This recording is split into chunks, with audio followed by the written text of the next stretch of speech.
घबराना बिल्कुल नहीं भई। अल्लाह पाक ने पहली कौमों के ज़िक्र वाक़यात इसलिए बयान किए, जो ज़ालिम हैं उनको अल्लाह पकड़ता ज़रूर है। इब्राहीम अलैहिस्सलाम के पास 2 जो फ़रिश्ते आए, जो ख़बर ये लेकर आए हैं कि लूत अलैहिस्सलाम की कौम की बर्बादी होने वाली है।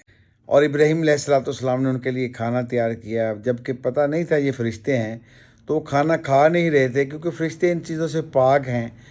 तो जब उन्होंने खाना नहीं खाया तो इब्राहीम अलैहिस्सलाम परेशान हुए, तो उन्होंने खुशखबरी सुनाई, आप परेशान ना हो, डरे ना, खौफ ना खाएं, हम वो फ़रिश्ते हैं जो अल्लाह की तरफ से अज़ाब लेकर आए हैं।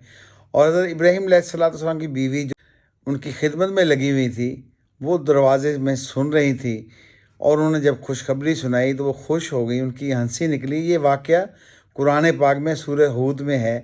और फिर अल्लाह ने वो अज़ाब उनके ऊपर भेजा, और कौम लूत जिनसे वो परेशान थे, अल्लाह